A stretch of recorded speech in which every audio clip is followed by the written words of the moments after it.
Bonsoir à toutes et à tous, c'est les 20h sur la RTNC. À la une ce soir, ces drames, ces morts de plus dans le sud Kivu. Wilonja Manzambi Fiston, jeune journaliste de la centrale de monitoring des médias du programme de surveillance, éthique et déontologie de l'Union nationale de la presse du Congo, retrouvé mort après des graves tortures par des éléments armés identifiés de l'armée rwandaise. La victime a été enrôlée des forces pour suivre une formation idéologique. Journaliste en danger publie un communiqué pour condamner cet acte. On fait le point dans un instant dans ce journal. Un pas de plus dans la gestion efficiente des entreprises du portefeuille, le portail numérique du portefeuille. C'est cette nouvelle plateforme qui renseigne tout sur les entreprises publiques. Est-ce un outil de transparence? On en parle également dans un instant dans ce journal. Et surtout, ne quittez pas vos fauteuils à suivre dans ce journal la lecture d'une série d'ordonnances présidentielles. Bienvenue à tous, j'en parlais tout à l'heure, son corps sans vie était retrouvé gisant au sol avec des hématomes un peu partout, signes visibles de torture subie de l'armée rwandaise. Wilonja Manzambi Fiston, jeune journaliste de la centrale de monitoring des médias du programme de surveillance éthique et déontologie de l'UNPC, s'ajoute aux nombreuses victimes de l'AFCM 23. Dans un communiqué, journaliste en danger GED condamne cet acte et appelle à des sanctions sévères. Joseph Oscar Mal Kaïj pour les détails. Journaliste en danger GED demande aux responsables rebelles de l'AFC M23 de clarifier le meurtre d'un journaliste à Bukavu sous leur contrôle. Wilonja Manzambi Fiston, jeune journaliste âgé d'une trentaine d'années, et travaillant à la centrale de monitoring des médias, un programme de surveillance éthique et déontologique de l'Union nationale de la presse du Congo, UNPC à Bukavu, chef-lieu de la province du Sud Kivu, actuellement sous contrôle de la coalition de rebelles de l'AFC et du M23, a succombé de ses blessures des suites des graves tortures dont il a été victime. Son corps a été retrouvé le mardi 5 août 2025 au matin dans la rue, baignant dans son sang, avec une corde au cou. Selon des sources locales contactées par GED, Wilonja Manzambi avait été enlevé la veille par un commando armé vers 18h aux environs de la place Moulamba chez Mangaza, non loin de son domicile au quartier Ngouba. Il a rendu l'âme à l'hôpital général de Bukavu juste à son arrivée dans la salle d'urgence où il a été conduit par des personnes de bonne volonté. Le journaliste était porteur de sa carte de presse et fait partie des journalistes qui ont été enrôlés de force par le mouvement rebelle pour suivre une formation idéologique aussitôt la ville tombée sous le contrôle de l'AFC M23 soutenu par le Rwanda. Darius Kitoga, président de la section provinciale de l'Union de la presse du Congo et responsable de la centrale de monitoring, a déclaré qu'il n'avait reçu aucune plainte d'ordre sécuritaire de la part de Fiston Wilonja. Journaliste en danger GED, exprime sa grande consternation et demande instamment aux responsables politiques et sécuritaires de l'AFC M23 de tirer au clair les circonstances de ce meurtre qui n'a pas l'air d'un cas banal d'insécurité dans ces zones occupées de l'Est de la RDC. Explorer d'autres horizons en matière de défense, eh bien, le vice-premier ministre de la Défense, Guy Kabombo Mwandiavita, est arrivé en Amérique latine. L'Uruguay est l'une des étapes de sa mission. Sandra Nyangui. 40 ans après, la République démocratique du Congo redynamise la coopération bilatérale avec l'Amérique latine. Une tournée gouvernementale conjointe de haut niveau entre la République démocratique du Congo et plusieurs pays de l'Amérique latine à croissance rapide en est une belle illustration. Le vice-premier ministre, ministre de la Défense nationale et des anciens combattants, maître Guy Kabombo Mwandiavita, accompagné d'une forte délégation des membres du gouvernement, notamment le ministre d'État en charge des Affaires étrangères, Thérèse Kaikwamba Wagner, la ministre d'État en charge de l'environnement, Eve Bazaïba, le ministre du Commerce extérieur, Julien Paluku, ainsi que la ministre de la Culture et Arts, Yolande Elébé, ont atterri ce mardi 5 août à l'aéroport de Carrasco, de Montevideo en République orientale de l'Uruguay. Une tournée diversifiée dans le but d'explorer les nouvelles opportunités de développement, d'établir les partenariats stratégiques et les coopérations bilatérales dans le domaine militaire, politique, économique et culturel avec ces pays latino-américains. Le VPM de la Défense nationale, Maître Guy Kabombo Modianvita, a été reçu au pied de l'avion par l'ambassadeur de la République démocratique du Congo en Argentine, avec juridiction au Chili et Uruguay, Daniel Marius Chibangu, en présence du chef d'état-major force aérienne de l'Uruguay et du directeur Amérique au ministère des Affaires étrangères de la République démocratique du Congo. Vous allez le voir sur ces images, le bâtiment administratif central de la fonction publique, ses métamorphoses, des travaux qui évoluent à pas des géants, constat fait par le vice-premier ministre, ministre de la fonction publique, Jean-Pierre Liaou, Nadine Kiloche et Mokemaloum. Dans le cadre de l'amélioration des conditions de travail des agents publics de l'État, le vice-premier ministre, ministre en charge de la fonction publique, Jean-Pierre Liaou, a effectué ce lundi une visite d'inspection au bâtiment administratif central, actuellement en pleine phase de réhabilitation. Ça fait 66 ans depuis que l'immeuble n'avait pas été entretenu.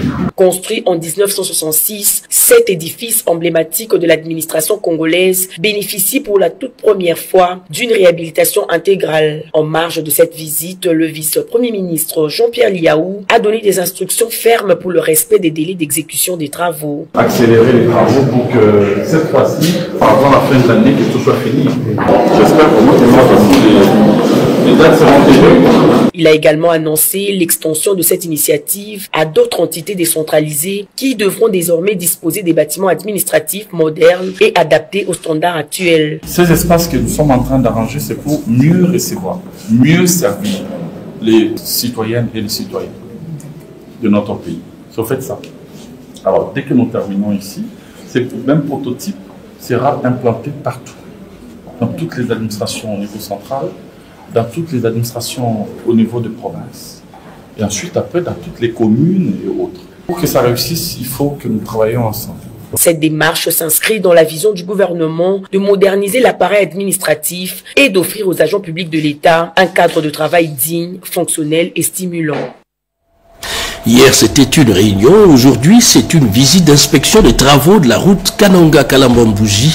Le directeur général de l'agence de pilotage, de coordination et de suivi des conventions de collaboration signées entre la RDC et les partenaires privés s'est dit satisfait de l'évolution des travaux sur place. Gaëtan Magalano. Arrivé le vendredi 2 août à Kananga, le directeur général de l'agence de pilotage de coordination et de suivi de conventions de collaboration signées entre la RDC et le partenaire privé s'est immédiatement rendu à la résidence du gouverneur de province avant de s'élancer avec le commandant de la 21e région militaire, le général John Chibangu, sur la route Kananga-Kalambambouji, en plein métamorphose à ses jours. Chemin faisant, les ouvriers congolais ne s'y sont pas privés d'approcher le numéro 1 du programme sino-congolais afin de présenter quelques doléances se rapportant à leurs conditions de travail, d'où une oreille attentive. Poursuivant sa visite de chantier, Maître Freddy Odichembo a marqué un point d'arrêt au PK8 afin de visiter l'âme du projet, qui est l'atelier de concorsage. On ne peut pas être confortable dans un bureau climatisé en train de valider les décomptes sans savoir si sur le terrain, 1, le travail est fait, et 2, s'il est un travail fait de bonne qualité. C'est un chantier qui encourage. Ça me donne un motif d'espoir. Les entreprises qui sont là, la mission de contrôle et la mission de supervision ACGT se comportent correctement, et nous pensons que c'est un ouvrage qui, du cœur du chef de l'État, fera la satisfaction du Grand Kasaï, et nous y sommes à fond. Et nous pouvons garantir que cet ouvrage sera financé jusqu'au dernier kilomètre. Signalons que le Kasaï central, deuxième étape de la mission d'itinérance du directeur général de l'agence de pilotage, de coordination et de suivi de conventions de collaboration signées entre la RDC et les partenaires privés, bénéficie de 3 grands projets du programme sino-congolais dans son volet infrastructure. Une vraie politique d'urbanisation. Les experts de ces secteurs réfléchissent sur la mise en œuvre d'un certain nombre de politiques, justement. Direction de Lubumbashi dans le Haut-Katanga, où il a été évidemment question de réfléchir sur les développements des espaces urbains. On en parle dans ces reportages. Suivez. Le développement des villes de la République démocratique du Congo, à l'instar de celle de Lubumbashi, au cœur du premier déjeuner débat du club bâtiments et travaux publics, BTP, et la Chambre des métiers et artisanat, CMA, organisé ce samedi 26 juillet 2025 au Pullman Grand Karaja Hotel. C'est le président de cet ASBEL, le sénateur Jean Bamanissa, qui a prononcé les mots des bienvenus à tous les participants avant de lancer les débats devant une assemblée essentiellement dominée par les professeurs d'université, les architectes, les ingénieurs en construction, les étudiants ainsi que les représentants de la mairie de Lubumbashi.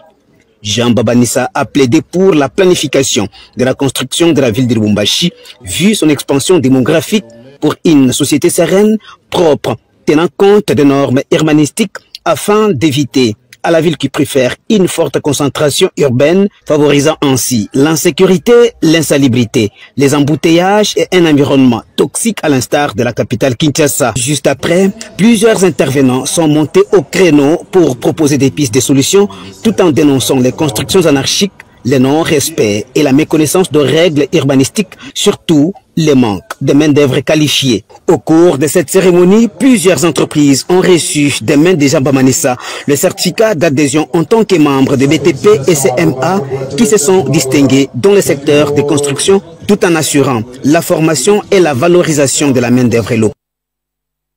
Et ces documents accablants sur la gestion, tenez-vous bien, du fonds forestier. La Cour des comptes a publié un rapport sur son site officiel à ces sujets. Et pour ce mardi 5 août, le premier président de la Cour des comptes a reçu un certain nombre de responsables des établissements d'enseignement supérieur et universitaire, mais aussi des hôpitaux publics. Images et commentaires. La Cour des comptes au cœur du dispositif de contrôle des finances publiques en République démocratique du Congo. C'est le pari que veut à tout prix réussir Jimmy Munganga, premier président de cette institution supérieure de contrôle.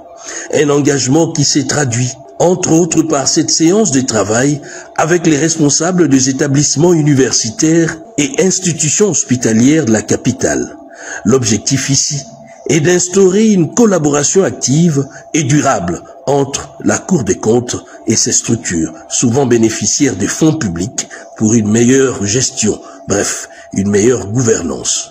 Une démarche saluée ici par les directeurs du centre hospitalier universitaire de Kinshasa au sortir de ces échanges. Nous avons expliqué certaines difficultés dans lesquelles nous sommes pour être à mesure de produire à temps les différentes informations qui sont demandées, mais également les choses qui, de manière fondamentale, devraient rétablir un état de droit classique. Le recteur de l'université de Kinshasa, lui, a insisté sur la dimension pédagogique de cette réunion. Il y en a qui nous avaient certainement donné pour morts ou emprisonnés, sans savoir qu'il s'agissait d'un échange totalement pédagogique. Nous avons pu prendre des délais pour que nous puissions nous acquitter de toutes les exigences de la Cour de compte et donc de l'État, et la Cour de compte pourra être aussi, nous l'espérons tout à fait, un bon interprète des difficultés que nous avons auprès des décideurs. La Cour des comptes a publié sur son site officiel un rapport d'audit sur la gestion du Fonds forestier national, un document accablant qui met en lumière de nombreuses irrégularités dans la gestion de ces fonds stratégiques. Et comme annoncé tout au début de ce journal, la lecture des ordonnances présidentielles. Et j'ai avec moi sur ces plateaux Joseph Oscar Mbalkaïj. Bonsoir Joseph Oscar Mbalkaïj. Bonsoir Cédric Kenina. Commençons par l'ordonnance numéro 25, barre 243 du 31 juillet 2025, portant investiture du président de la Cour constitutionnelle. Le président de la République, vu la Constitution telle que modifiée par la loi numéro 11, barre 002 du 20 janvier 2011 portant révision de certains articles de la Constitution de la République démocratique du Congo du 18 février 2006, spécialement en ces articles 69, 79 alinéa 3, 157 et 158 alinéa 1 et 5, ordonne, article 1er, est investi de président en qualité de président de la Cour constitutionnelle M. Kamuleta Badibanga Dieudonné. Article 2. Sont abrogées toutes les dispositions antérieures contraires à la présente ordonnance qui sort ses effets à la date de sa signature, faite à Kinshasa le 31 juillet 2025, Félix Antoine Tshisekedi Tshilombo, pour copie certifiée conforme à l'original le 31 juillet 2025, le cabinet du président de la République, Anthony Kinzo Kamule, directeur de cabinet. Ordonnance numéro 25/244 du 31 juillet 2025 portant nomination d'un membre du conseil d'administration d'un établissement public dénommé Caisse nationale de sécurité sociale en sigle CNSS. Le président de la République, vu la Constitution telle que modifiée par la loi numéro 11/002 du 20 janvier 2011 portant révision de certains articles de la Constitution de la République démocratique du Congo du 18 février 2006, spécialement en ses articles 69, 79, 81 et 221, vu le décret numéro 18/027 du 14 juillet 2018 portant création, organisation et fonctionnement d'un établissement public dénommé Caisse nationale de sécurité sociale en sigle CNSS, spécialement en ses articles 1er, 9, 10, 11, 12 et 27, vu le décret numéro 13/056 du 13 décembre 2013 portant statut des mandataires publics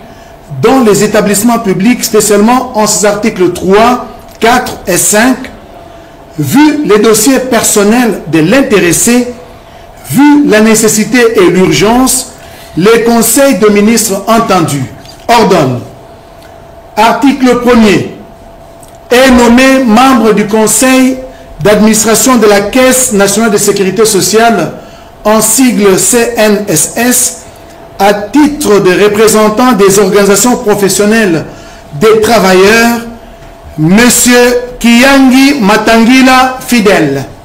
Article 2. Sont abrogées toutes les dispositions antérieures contraires à la présente ordonnance. Article 3. Enfin, le ministre de la Santé publique, Hygiène et Prévoyance sociale est chargé de l'exécution de la présente ordonnance qui sort ses effets à la date de sa signature. Faite à Kinshasa le 31 juillet 2025, Félix Antoine Tshisekedi Tshilombo, Judith Suminwa Tuluka, Premier ministre, et pour copie certifiée conforme à l'original le 31 juillet 2025, le cabinet du président de la République, Anthony Kinzo Kamule, directeur de cabinet. Ordonnance numéro 25/245 du 4 août 2025 portant nomination des deux administrateurs principaux, chefs de département de l'Agence nationale des renseignements en sigle ANER. Le président de la République, vu la Constitution telle que modifiée par la loi numéro 11/002 du 20 janvier 2011 portant révision de certains articles de la Constitution de la République démocratique du Congo du 18 février 2006, spécialement en ses articles 69, 79, 81 et 221, vu l'ordonnance numéro 22/003 du 7 janvier 2023 fixant les attributions des ministères, vu l'ordonnance numéro 24/022 du 1er avril 2024 portant nomination d'un Premier ministre, vu l'ordonnance numéro 24/039 du 28 mai 2024 portant nomination de vice-premier ministre, de ministre d'État, de ministre délégué, de vice-ministre, vu l'ordonnance numéro 24/073 du 9 août 2024 portant création au sein de l'Agence nationale de renseignement d'un département d'intelligence économique et financière, revu l'ordonnance numéro 24/074 du 12 août 2024 portant nomination d'un administrateur général adjoint et des administrateurs principaux chefs de département de l'Agence des renseignements, spécialement en son article 2, vu les dossiers personnels des intéressés, vu la nécessité et l'urgence, sur proposition du vice-premier ministre, ministre de l'Intérieur, Sécurité, Décentralisation et Affaires coutumières, ordonne. Article 1er. Sont nommés administrateurs principaux aux fonctions spécifiées en regard de leur nom les personnes ci-après. Monsieur Kalala Musungu Théophile Charles, administrateur principal, chef de département, service intérieur. Monsieur Piema Mikobi Gaston, administrateur principal, chef de département, service extérieur. Article 2. Sont abrogées toutes les dispositions antérieures contraires à la présente ordonnance. Article 3. Enfin, le vice-premier ministre, ministre de l'Intérieur, Sécurité, Décentralisation et Affaires coutumières, ainsi que le vice-premier ministre, ministre de la fonction publique, modernisation de l'administration et innovation du service public, sont chargés, chacun ce qui les concerne, de l'exécution de la présente ordonnance qui sort ses effets à la date de sa signature. Faite à Kinshasa, le 4 août 2025, Félix Antoine Tshisekedi Tshilombo, Judith Soumino Tuluka, Première ministre, pour copie certifiée conforme à l'original le 4 août 2025, le cabinet du président de la République, Anthony Kinzo Kamole, directeur de cabinet. Merci beaucoup Joseph Oscar Mbal Kaïge pour la lecture de ces ordonnances présidentielles. La RDC a commémoré les Génocost le 2 août dernier, mais son écho a résonné bien au-delà de nos frontières. En Tanzanie, en République centrafricaine, au Qatar, les Congolais se sont souvenus de ces génocides pour des raisons économiques. Suivez. C'est au rythme de leur hymne national que ces Congolais, résidant en Brazzaville, regroupés au siège de leur ambassade, ont célébré la journée des 2 août, journée nationale du Génocost. Loin de leur terre natale, ces natifs congolais n'ont jamais oublié leurs compatriotes décédés à la suite de guerres et autres conflits armés pendant plus de 3 décennies déjà. À travers cette célébration, ils rendent hommage à ces millions de Congolais qui ont perdu la vie sous un silence total de la communauté internationale. Ces Congolais exigent le rétablissement d'une vérité historique occultée et une justice internationale. Pas seulement, ils exigent aussi la fin de tous les conflits armés sur les sols congolais, a précisé Jean Moubassa, chargé d'affaires de la RDC à Brazzaville, qui a présidé la cérémonie. Partant des massacres de Makobola dans la province du Sud Kivu, à ceux de Kishiche au Nord Kivu, en passant par Kasika, où 15 femmes furent enterrées vivantes, l'on ne peut passer sous silence ceux survenus à Katogota, à Kavumu, ainsi qu'à Kisangani, où eut lieu la guerre de 6 jours entre les armées rwandaises et ougandaises, avec des conséquences incalculables. Pour ces chargés d'affaires, la commémoration de cette journée constitue une interpellation pour les acteurs politiques de la société civile, partenaires internationaux, pour que plus jamais ces génocides ne se reproduisent en RDC. Et ces moments tristes de notre histoire commune a été également commémoré en Suisse. Et sur place, c'est la représentation diplomatique de notre pays qui était à l'organisation. On en parle dans ces reportages commentés par Yves Kabouaba. Le 2 août, date commémorative du génocide congolais, moment solennel pour se souvenir ensemble dans le respect et la dignité de la mémoire des Congolais victimes de la guerre d'agression déclenchée par le Rwanda et ses différents alliés. En Suisse, l'ambassade de la République démocratique du Congo auprès de la Confédération helvétique et la coordination de la diaspora congolaise des Suisses ont tenu un culte œcuménique à Fribourg.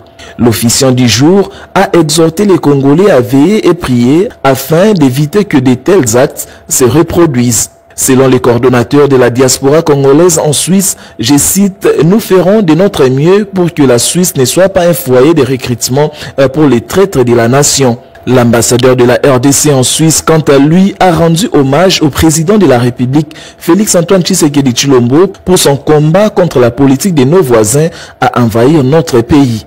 Les régimes se sont succédés et le Rwanda s'est joué de tout le monde. Le mérite du président actuel, c'est d'avoir dit non à Kagame. Personnellement, je rends hommage au président de la République. Par-dessus de tout, les Congolais réclament la justice, la réparation et la reconnaissance de ces crimes par les institutions internationales.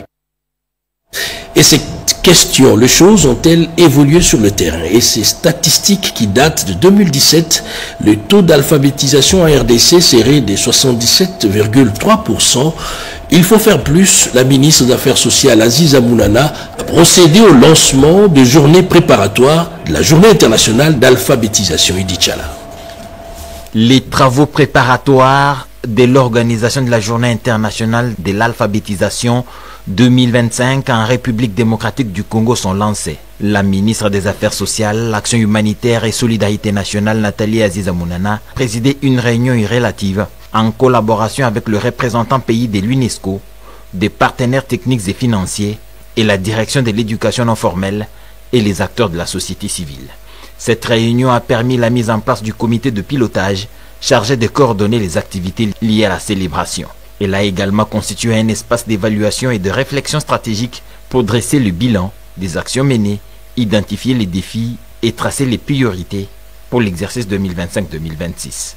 La ministre des Affaires sociales, Nathalie Aziza Mounana, a réitéré l'engagement du président de la République et du gouvernement de la République à bâtir une société plus instruite, plus équitable et plus durable en faisant de l'alphabétisation un droit fondamental et un levier de transformation sociale. Pour Sissaipé, chef de section éducation de l'UNESCO, le thème retenu cette année est « Promouvoir l'alphabétisation à l'ère du numérique », insistant sur le rôle des outils numériques pour toucher les populations marginalisées et améliorer l'accès à l'apprentissage de base. La Journée internationale de l'alphabétisation 2025 en RDC s'articulera autour des deux temps forts, une table ronde d'évaluation suivie de la célébration officielle le 8 septembre prochain. Il fait son entrée dans le cercle des penseurs, des auteurs en faisant usage d'une manière un peu subtile de l'art de la petite phrase. Christophe Lumbalandaya a présenté son tout premier ouvrage, Les ennemis de la jeunesse. Keren Kankolongo nous en parle dans ses commentaires. Avec son ouvrage Les ennemis de la jeunesse, le jeune écrivain Christopher Lumbalandaya marque son entrée dans le monde littéraire congolais avec une voix engagée. Le vernissage de ses livres, tenu à Simons Place, dans la commune de la Gombe, a réuni plusieurs personnalités venues soutenir cette initiative salutaire qui met en lumière les défis auxquels la jeunesse congolaise est confrontée. Dans un contexte où la jeunesse cherche le repère et des voix capables d'éveiller les consciences, cet ouvrage se veut à la fois miroir et cri d'alerte. Le soutien de l'Asbel Solba, représenté par son coordonnateur JPNK Bongo Nazer, a renforcé la portée de l'événement. Ensemble, ils ont été reçus en audience par la directrice générale de la radio-télévision nationale congolaise, Madame Sylvie Elenge Niembo, à qui le livre a été remis symboliquement. Mais l'auteur ne compte pas s'arrêter là. Une conférence de presse est prévue fin août, réunissant des jeunes venus de 8 quartiers de Bandalungwa pour leur expliquer le fond et la portée de son message. Cet ouvrage a pour but de réveiller la jeunesse, de leur inciter à l'innovation, à la création et aussi pour apporter les changements de mentalité et le développement de la jeunesse congolaise. Je demande aussi au premier jeune congolais qui est le chef de l'État, M. Félix Antoine Tshisekedi Tshilombo, de pouvoir nous accompagner dans la mission que nous avons de pouvoir réveiller la jeunesse congolaise. Une démarche qui montre que ce projet n'est pas qu'un livre, mais le début d'un dialogue. La précarité dans le média, on en parle souvent, mais pas assez documenté. Le chef de travaux à l'Université pédagogique nationale, André Mouchongo, en parle cette fois dans sa thèse. Edi Tchala nous en fait l'économie. À travers cette soutenance publique de la thèse intitulée « Pratique des corruptions dans la presse congolaise, contribution sociologique à l'éthique et à la déontologie des journalistes », le chef des travaux, André Mouchongo Machara, aujourd'hui docteur, a marqué les esprits. Face à une salle pleine, en présence de ses collègues députés nationaux, le récipiendaire a exposé avec clarté et maîtrise sa thèse, révélant les réalités souvent tues du milieu médiatique congolais. Son travail met en lumière les conditions précaires de l'exercice journalistique en RDC, l'absence des contrats de travail et la vulnérabilité professionnelle, avant de poser un regard critique et constructif sur la nécessité d'une presse éthique respectueuse de la vérité et protégée elle-même par les lois fortes. Sa soutenance a été couronnée par la mention grande distinction, signe d'un travail de haut niveau, et d'une contribution scientifique majeure dans le domaine des sciences de l'information et de la communication. La dimension de la corruption à travers cette thèse quitte sa dimension ou le domaine juridique du droit, parce que dans nos recherches, nous n'avons trouvé aucun journaliste condamné par la justice, mais plutôt le manque d'application des notions d'éthique ou de code d'éthique et de déontologie du journaliste, qu'on puisse créer l'ordre national de journalistes. Ses collègues députés et autorités politiques présentes l'ont félicité pour son courage, sa rigueur et l'audace de traiter un sujet aussi délicat. Une thèse qui marquera à coup sûr une étape dans la réflexion nationale sur la presse, la gouvernance et l'intégrité en RDC. J'en parlais tout à l'heure dans le titre, le portail numérique du portefeuille, une plateforme, bien plus une vitrine qui vous dit tout, alors tout des entreprises publiques, et ce, en un clic. Et ce portail a été présenté au public et au monde des affaires. D'autres précisions dans ces commentaires. Toutes les entreprises du portefeuille sont désormais logées dans une même enseigne. Un portail numérique pour le partage des données, des informations et rapports a été inauguré ces jours en faveur du ministère du portefeuille. Travail réalisé par le génie congolais sous l'encadrement du ministre de la Recherche scientifique, Gilbert Kabanda Kourenga. Le travail accompli par cet échantillon de la jeunesse universitaire congolaise est d'une haute facture intellectuelle et scientifique.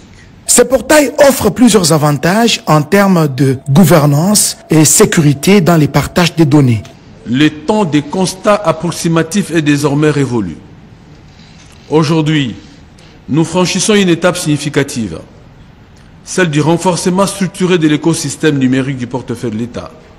À ce titre, je rappelle que le ministère dispose, depuis plusieurs mois déjà, d'un portail numérique pleinement opérationnel.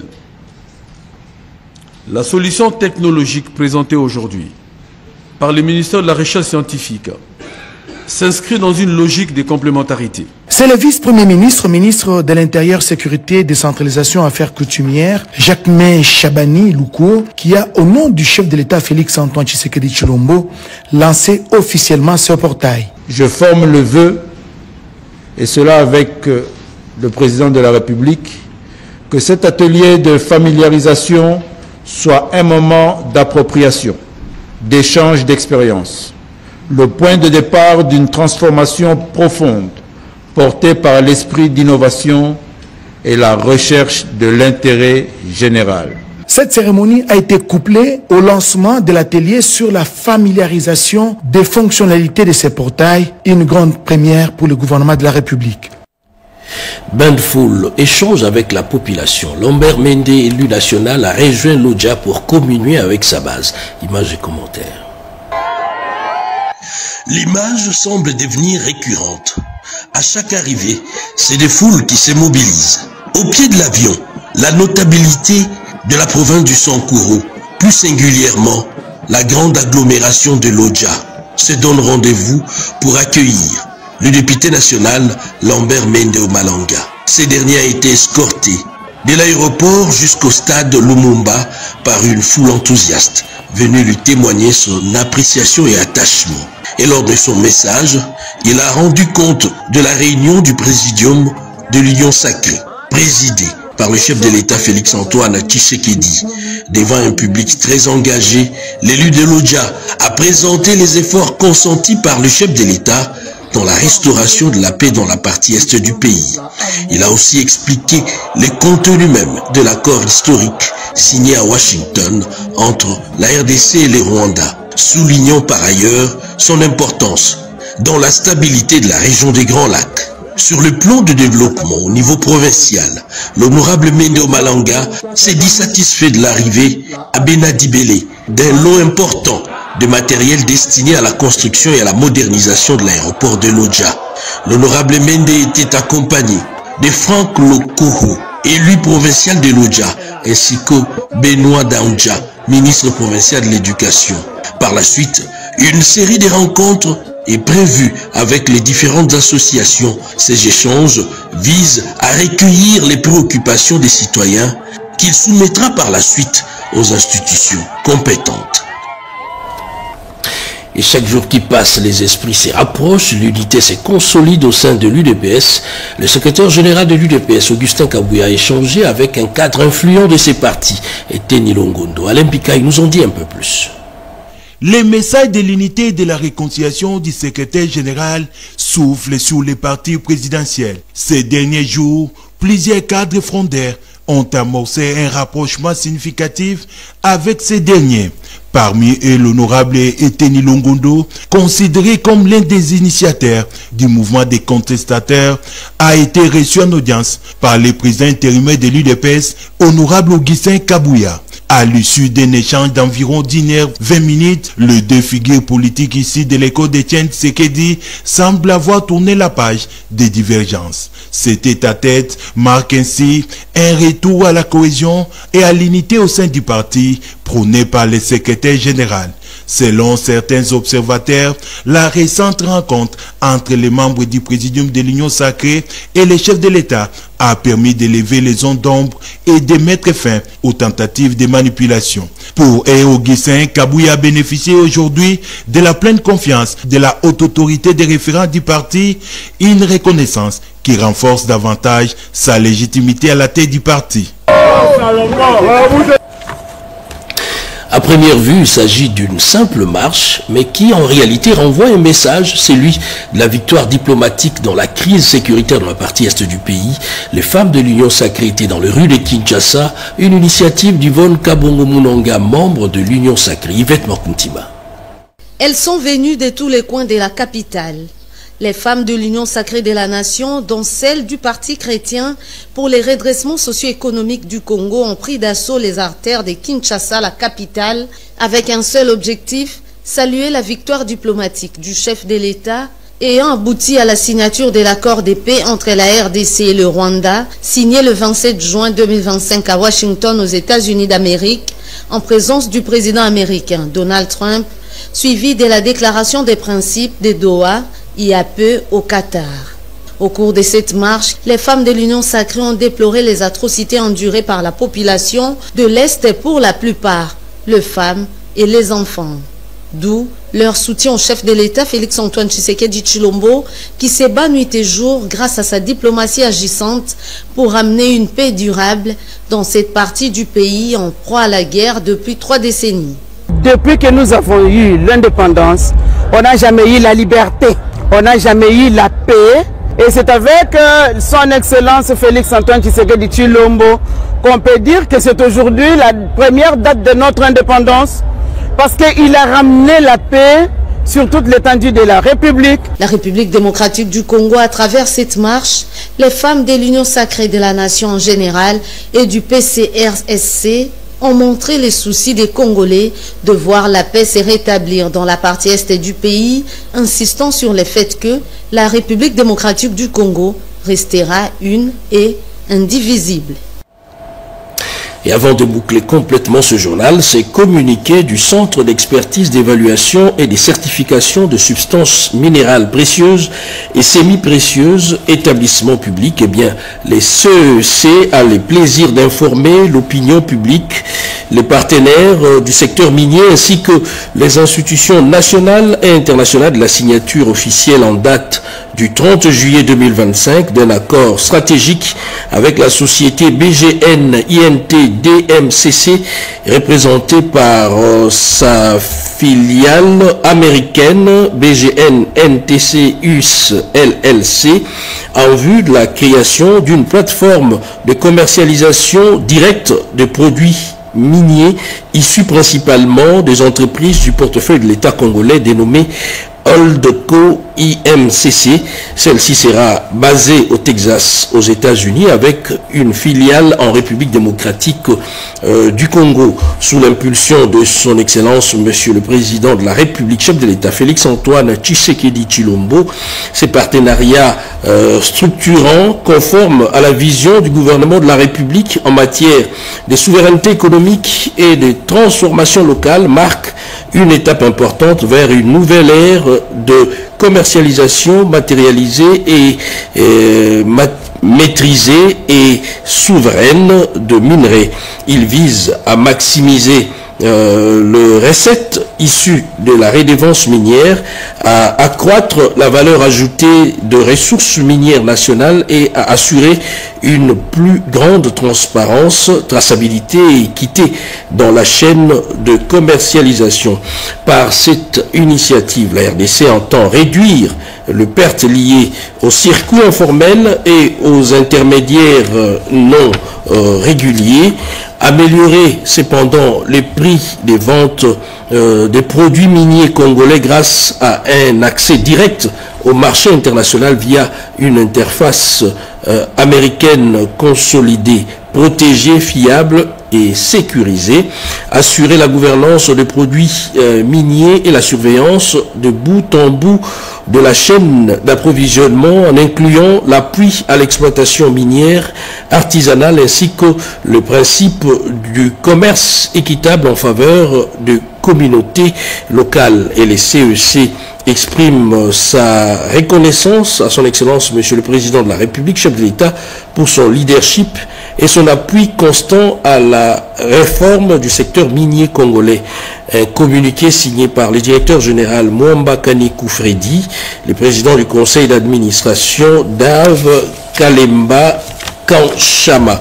Et cet autre communiqué de la Société nationale d'électricité SNEL SA, eh bien, la SNEL SA, département de distribution de Kinshasa, DDK, informe son aimable clientèle que suite aux travaux d'entretien des équipements électromécaniques prévus aux sous-stations Tsele et Kinkole, la fourniture de l'électricité sera momentanément interrompue ce mercredi 6 août 2025 de 8h à 18h. Toutefois, la situation pourra être rétablie aussitôt que les travaux prendront fin. SNEL présente ses excuses pour ces désagréments liés aux travaux et c'est signé par les responsables du département de Kinshasa. Et voilà, c'est la fin de ce journal de 20h du 5 août 2025. Retrouvez à 23h Robert Ndaï, 7h plus tôt Merlin Mata et demain à 20h Anita Luamba. Merci de nous avoir suivis et surtout santé de fer à tous. Bonsoir chez vous.